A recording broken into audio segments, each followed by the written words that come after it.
Yang pertama yaitu jelaskan keterkaitan ilmu tasawuf dengan bidang keilmuan yang Anda jalani saat ini, yaitu manajemen dakwah. Tasawuf sendiri adalah ilmu untuk mengetahui bagaimana cara menyucikan jiwa, menjernihkan akhlak, membangun lahir dan batin, serta untuk memperoleh kebahagiaan yang abadi yang merupakan jalan untuk lebih mendekatkan diri kepada Allah Subhanahu wa Ta'ala. Sedangkan manajemen dakwah adalah terdiri dari dua kata, yaitu manajemen dan dakwah. Manajemen adalah kegiatan mengatur atau mengarahkan sesuatu, sedangkan dakwah adalah kegiatan yang bersifat menyeru, mengajak, dan memanggil manusia untuk beriman dan taat kepada Allah sesuai syariat agama.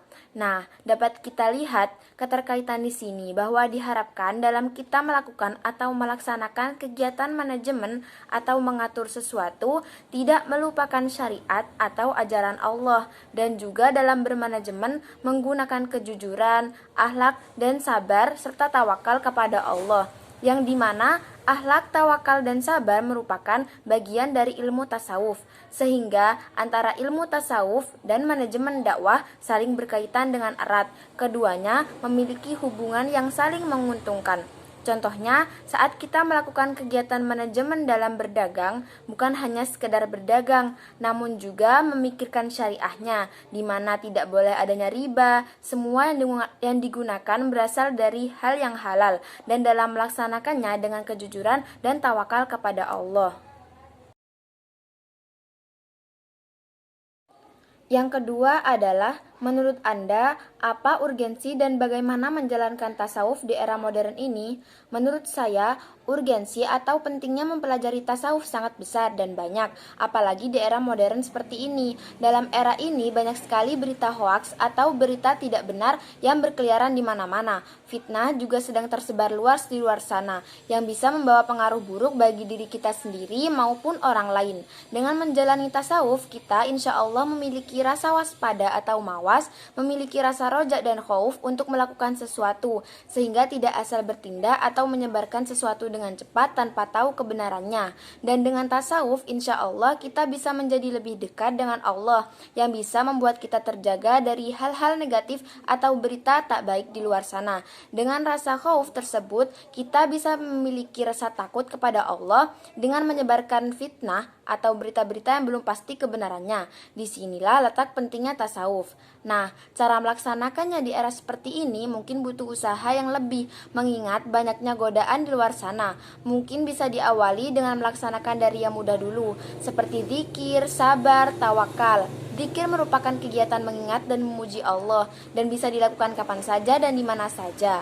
Dengan zikir, pikiran kita, hati kita, diri kita akan terus mengingat Allah. Dengan mengingat Allah, kita bisa mengontrol diri kita untuk tetap berbuat baik, atau bisa melakukan takholi, tahli, dan tajali secara perlahan-lahan dengan membersihkan diri dari perbuatan buruk, mengurangi sedikit demi sedikit perbuatan maksiat yang biasa dilakukan, lalu menghiasi diri dengan sifat baik. Setelah terbiasa untuk melakukan sifat baik dan tidak melakukan maksiat, maka insya Allah kita menjadi lebih dekat dengan Allah Subhanahu wa Ta'ala. Nah, yang ketiga adalah, dari sekian banyak materi tentang tasawuf, mana yang akan Anda amalkan dan akan Anda istiqomahkan? Banyak materi akhlak tasawuf yang saya terima dalam semester 1 ini. Semua adalah amalan-amalan baik yang apabila dikerjakan, insya Allah bisa membuat diri lebih dekat kepada Allah Subhanahu wa Ta'ala. Dan yang insya Allah akan saya amalkan serta istiqomahkan adalah tawakal, juga zikir kepada Allah. Tawakal adalah menggantungkan diri kepada Allah dalam artian husnudon kepada Allah, bahwa semuanya adalah jalan terbaik yang telah Allah berikan, menganggap bahwa hari esok akan selalu berjalan baik. Jikalau ada sesuatu yang membuat sedih, selalu mengingat bahwa Allah akan datangkan penyembuhnya. Sedangkan zikir adalah kegiatan memuji Allah, mengingat Allah dalam waktu yang berulang-ulang. Dengan hal tersebut, hati bisa menjadi tentram, diri bisa menjadi lebih tenang dan lebih dekat dengan Allah. Dengan zikir, hati serta pikiran akan selalu terisi oleh asma Allah. Zikir sendiri tidak terbatas bacaannya, ada tahlil, tahmid, tasbih, dan lain-lain. Sedangkan zikir sendiri juga sudah diperintahkan oleh Allah dalam Al-Quran, yaitu Quran Surah Al-Adhab Al-Ahzab ayat 41 yang artinya, hai orang-orang yang beriman, berzikirlah dengan menyebut nama Allah, zikir yang sebanyak-banyaknya, dan bertasbihlah padanya di waktu pagi dan petang.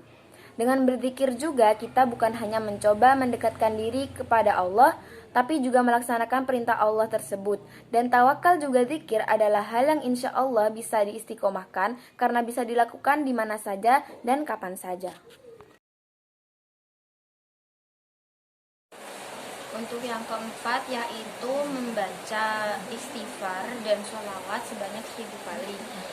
Saya membaca istighfar dan sholawat 1000 kali saya lakukan dalam jangka waktu 1 hari, yaitu setelah sholat duha dan setelah sholat duhur.